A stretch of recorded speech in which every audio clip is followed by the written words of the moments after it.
Welcome back to the channel. I'm Lisa Taylor Austin, licensed psychotherapist and expert witness.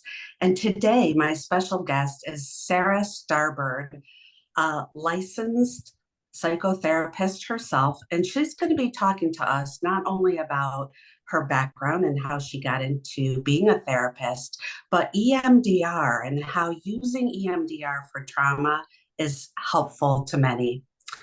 Thanks for joining us, Sara. It's nice to have you here. Yes, thank you for having me. Appreciate it.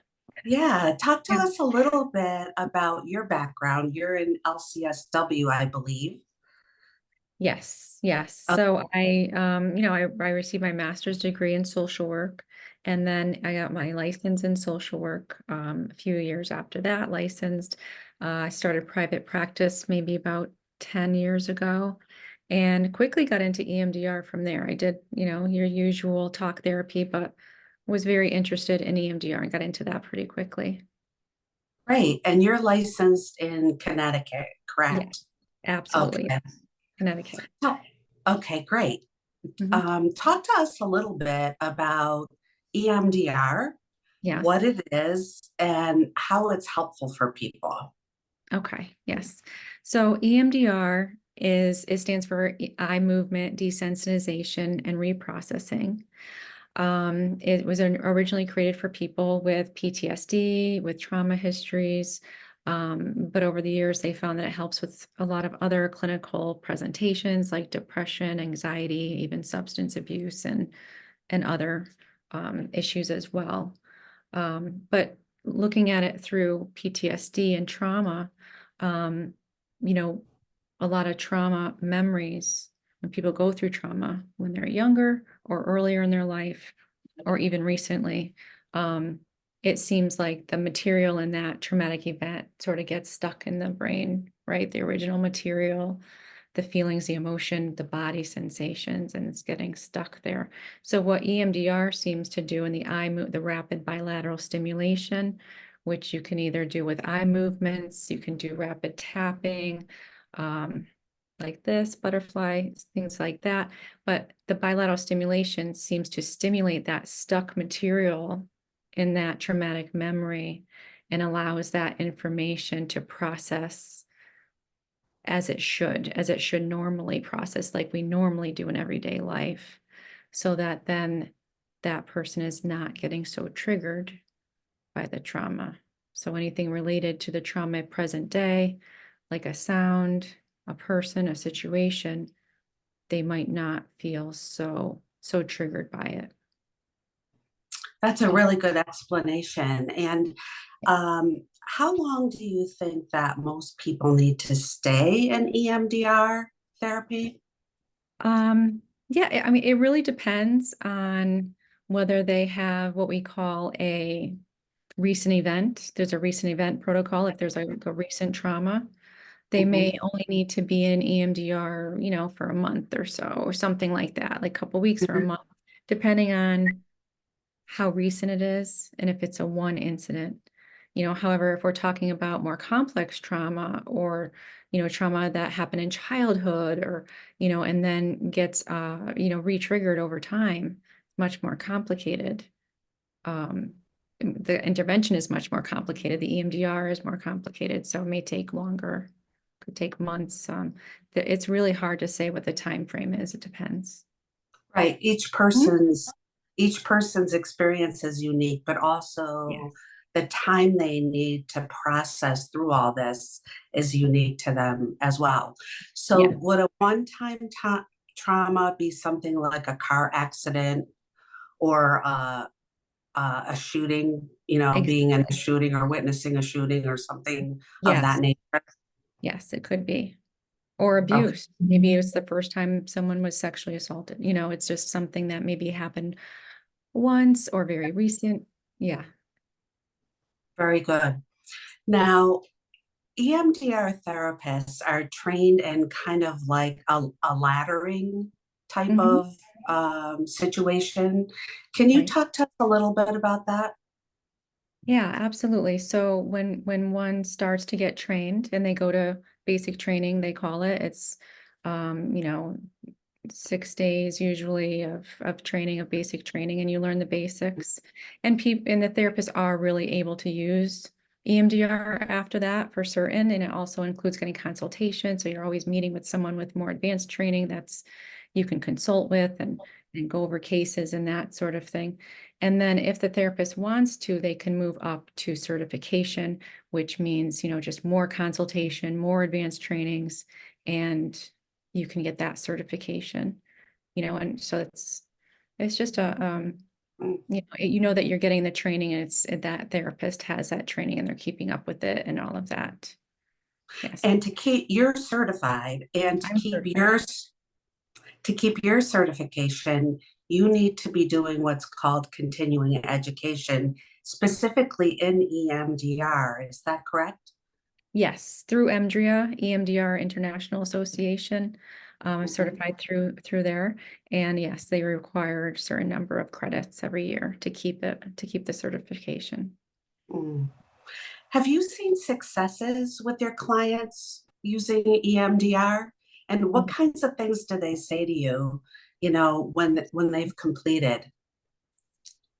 Yeah, I mean, I've had clients that said their life has changed, or their life has turned around.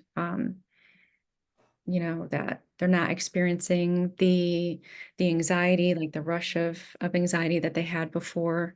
I had some clients that used to have the diagnosis of PTSD and no longer have it. So I've really seen a lot. Wow, It's really amazing. You know, yeah, yes, yeah, that's great. I think that's really important for people to know yeah. because sometimes I think when people have PTSD, they feel almost like it's their identity. And, as you and I know, trauma isn't who you are, it's what happened to you. Exactly. So, yeah, so it's really nice to hear that people can actually work through this and not have that diagnosis anymore. That's Mhm. pretty amazing. No, it really is. It's amazing to witness over time. It's just absolutely. Sometimes I'm still amazed by the end, like, wow, this person is really changed. Uh, Yes. I could think of just a general thing where, let's say someone has a issue with their relationship and their husband gets angry or yells and like let's say they have a history of childhood abuse where their parent was yelling and abusive or whatnot, and it can trigger even more of that reaction. And, I can recall working on some of that childhood stuff, and they feel so different in the present moment. You get back to, well, how are things now? And they're, really responding differently, and their nervous system is not so activated. They're not getting that panic or that anxiety, and it's sort of calmed down. It's really amazing. Yeah. That's wonderful. Now, do you integrate other types of therapy in with your EMDR? And Yes. yes or no? And what Yeah. is that? How do you do that? Yes. So I do integrate ego state therapy, which Hmm. is, we have to go with the theory that we have parts of ourselves. Um, Hmm. and we may have a more competent part. We might get triggered of an anxious part of ourselves. We could even think of that as like a younger part of ourselves. So let's say, for instance, there's a trauma when you're 10 years old and it's very traumatic. And let's say it's complex PTSD. So it's not just easy to just process that, because maybe the person dissociate and they get very, disengaged with reality and they're not really present. Ego state therapy is especially helpful for that because you're not necessarily processing the memory, you're kind of going around it, and you're connecting your adult self with that 10-year-old self, and, you know, validating, helping that younger part realize they're no longer back there in that memory and they're here in the present.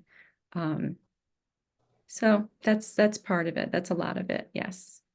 So that's what a lot of people might look for when they're talking about parts work. Is that Yeah, ego state? Is that the same thing? exactly. Yes. Okay, that's good to know because Mhm. I think sometimes clients hear about parts work and it's been recommended to them by someone, but they might not know that really the official name is ego state. So that's Yes. really good to be able to put that together for No, I us. know it is like there's all this psychiatric lingo, but they're Mhm, interchangeable. Yeah, ego state and parts work. mhm. Ego state is very important for the complex trauma more so. And complex trauma is not an official diagnosis in the United States. What kinds of things might someone think about if they're wondering maybe they have complex trauma? hmm Um, I think if they're experiencing dissociation, basically if they feel they're detached from the present moment, they feel detached from reality, they're getting Mhm, some of that mhm, fogginess or even as severe as losing time. They might not remember what they mhm, did. They get maybe triggered by something and it's such a reaction. They're like, I don't even know what I did for the past few hours or something like that. And so mhm. that's a sign of the complex trauma. I'm Um, so glad you mentioned that. I think that happens to a lot of people. it does, because we all And there, dissociate, everyone, all, whether you have trauma or not, but it's just if you have more intense trauma or complex trauma, it goes back to the parts work. Those parts are more separated and yeah, and you get more very of that good. association. Yes. So, Sarah, how can people reach you if they're interested in working with you specifically? Yeah, I mean, the best way to reach me is just by calling my phone. And then I have a website. It's starbirdemdr.com. Great. And I'm going to put that in the description of this video as well. So Okay. anyone can just look at that and click on the link and go visit you. Okay. Sarah, thank you so much for joining us today. We really appreciate it. And thanks for helping so many people. Yes. Thank you. You take Thanks for care. having me. Okay, you too. Bye bye. Bye.